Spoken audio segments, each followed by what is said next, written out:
subscribe. Don't forget to comment. I'd love to read from you. Thank you. Hi guys, how are you? You're all welcome once again to our Abisisi channel. My name is Abimbola. I'm so excited today. Can you guess why? I'm excited because I'm talking to children today. So if your children are at home, please let them gather around and listen, because I have a few things to tell them. And if they're not home, no problem, you listen, and then I'm sure you let them know when they're around. Dear children, mathematics is a subject that you cannot do without. I know that some of you love it. At the same time, some of you feel like, math, well, okay. And then some of you just cannot stand the word mathematics. But the interesting part is that no matter what your stand is, math is something that you cannot do without. As you grow older, you realize that every profession, everything you do in this life has a bit of mathematics attached to it. So what I'm going to do today is to tell you how you can become a better mathematician. Okay, so stick with me. You're beautifully and wonderfully made. I want you to know that there is no mountain that you cannot surmount. So the fear of math would be a thing of the past if you can follow the following tips. I'm going to give you a few tips. If you can move along with those tips, trust me, math will be your best friend. Tip number 1, pay more attention in class. Now, I have realized that when some of you are in class, you daydream. Your mind wanders away. I really don't know what you're thinking about, but your mind just wanders away. Children, ensure that you are present in class when the lesson is going on. Otherwise, you will lose the important bits of that lesson.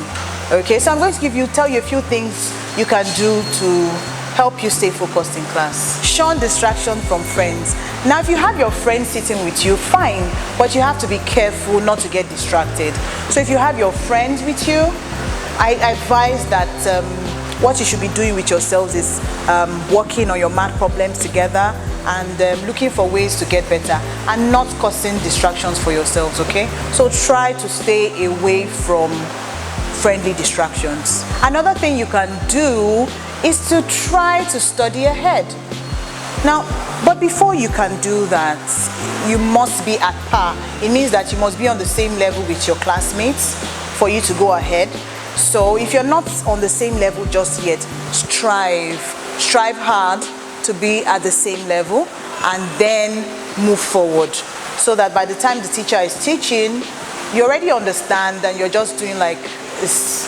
It becomes like something to just refresh your memory. Okay, now let me tell you one very important reason why you should always listen in class.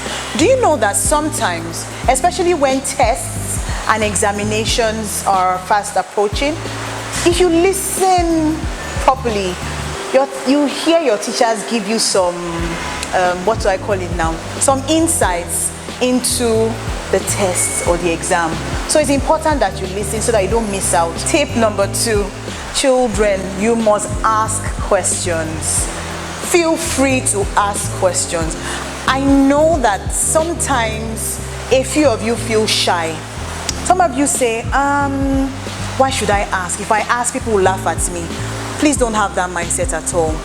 And don't feel like if you ask, it means that you don't know what you're doing. No, not at all. When you ask questions, children, it means that you understand, or you want to get or gain a better understanding of what has been taught or what has been said.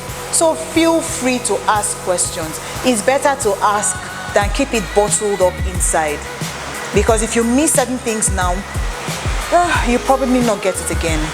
All right, so ensure that you ask questions in every class if you have to. Tip number 3, children, you need to set measurable goals for yourselves. Now, what do I mean? Okay, for every class, let's start with your class goals. Set some goals for yourselves. For instance, you can say, in my class today, I'm going to ensure that I do all of my classwork. That's a goal. And that's measurable because, of course, at the end of the day, you will see if you're able to meet up with the time and all that. So it's important that you set measurable goals for every lesson. When you're done setting goals for your lessons, you can go ahead to set goals for the term, for the week, for the month, and then even for the term and the session. Tip number 4, do revisions and practice solving math problems. Now children, I know that many of us like to memorize. Yes, in mathematics, you will need to memorize some concepts or some formulas and all that.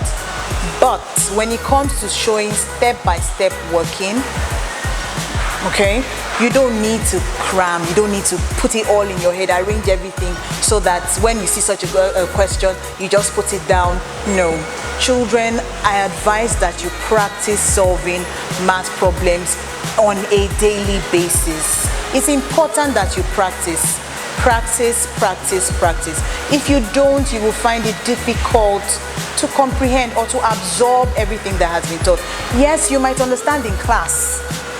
But when you get home, if you don't try it again, you might just forget a few things that your teacher mentioned in the class when he or she was teaching. If you do not practice, you might not get the kind of grades that you really want to get, okay? So practice solving all the time.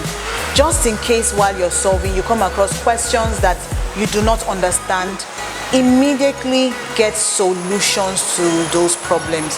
Find out why you don't understand or why you didn't get the answers right, so that you will not carry along or move along with the mindset of not understanding what you have been taught. So once you come across a question that you do not understand, feel free to ask for help so that you can get it and then move on from there. Tip number 5, children, stop procrastinating. Now, some of you just feel like there's time. I hear children say things like, there's no hurry, I can take my time, I don't need to do it now, my assignment is not due for 1 more week. Children, that's not the best way to go. If you're given an assignment or you're asked to submit a project or something, it's important that you do it immediately if you can, except you need some other resources to get the job done. If not, I think you should just go ahead and do it so that everything is still fresh in your memory and you can do it well. There's this myth that if you study or you do your work on time, when the time comes to present, you will not remember. It's not true, children. It's absolutely false. Start now, don't wait for later. Tip number 6, children, you must have a positive attitude towards math. Okay, I'll say that again. Children, you must have a positive attitude towards studying mathematics. I know that mathematics can be difficult sometimes, but trust me, if you have a zeal to learn, the zeal to learn, you will find out that it will become easier than ever before. So you need to say to yourselves, or you need to say to yourself, I can do it. Look at that math problem and say to yourself, I can do it. I can. Even though it looks like it's so difficult for me to handle, trust me, if you say to yourself you can do it and you strive. When I say strive, it means you must work hard. I'm not saying that at the snap of your fingers, you will just understand. I'm not saying that, children. I'm saying that if you work hard and you push yourself so much and you keep saying to yourself, you keep affirming to yourself the fact that you're good, you can do it, you're not going to give up no matter what. It seems difficult, but I can do it, I can do better, I can do better. If you keep saying that to yourself, then indeed you will improve. Tip number 7, children, I would like you to create what we call a mathematical lexicon. And what is that? Get a book, all right? Get an exercise book, a jotter, or get a book. In that book, I want you to write out all the concepts, formulas, and important information that you've gotten from class over time. So what you will do with that book is to just put all those information together, so at every point in time, you can always pick up that book and get all the information you need. I'll tell you a little story about myself.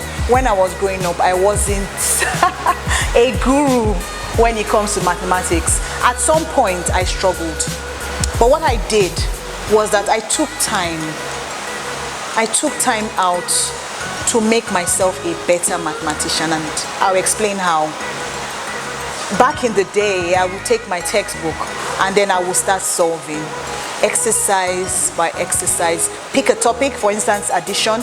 I'll go to exercise 1, exercise 2, exercise 3 in my notebook. So I will do everything and then I'll move on to the next topic, like that all the way.